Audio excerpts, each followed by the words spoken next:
Welcome back. It's now time for your midday sports. World champions Shelly-ann Fraser-Pryce and Shericka Jackson are among 10 women nominated for the 2022 World Athletics Female Athlete of the Year award.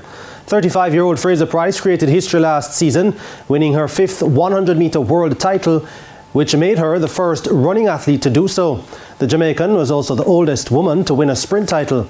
Away from the championships, Fraser-Pryce also ran faster than 10.7 seconds, a record 7 times, including a world-leading 10.62 seconds in Monaco.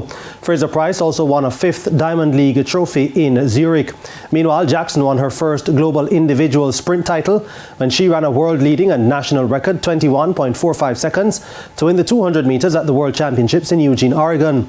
The time is the second fastest in history. The 28-year-old also won the 200-meter Diamond League trophy to go with her NACAC 100-meter title.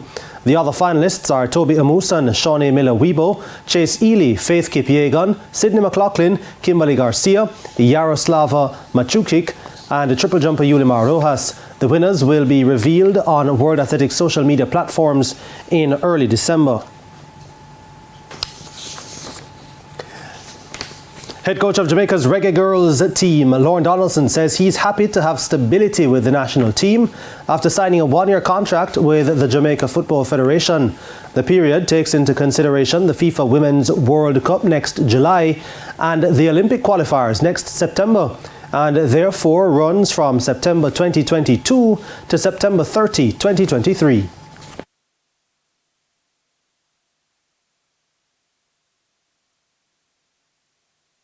I think the coaches are, in a good place right now that we can move forward with the team. I think the team is more important right now. All it does is just stabilize everything for us to continue as coaches and not look behind us or look over our shoulder. Start looking in terms of preparing the team. That's all the contract means right now. So, we're happy it's done.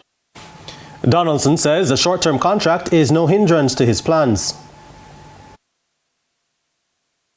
I'm sure that's a JFF decision, but I don't think the coaches are worried about that. I mean, in coaching, if you're doing well, they will find a way to keep the staff. If you're not doing well, obviously, they will replace you. So I'm not too concerned over that. What we're concerned about is go in and make sure that the girls are doing well going into the World Cup. That's our first concern.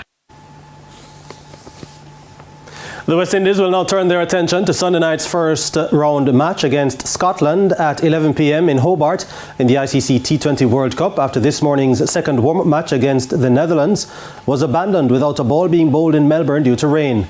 On Monday, the Caribbean side had a 17-run win over the United Arab Emirates and will oppose the Scots, Zimbabwe and Ireland in Group B of the first round and must finish in the top 2 of the group to join the Super 12 stage. The Windies have struggled in the T20 format lately, losing 8 of their last 10 bilateral matches, including 2 against Australia earlier this month.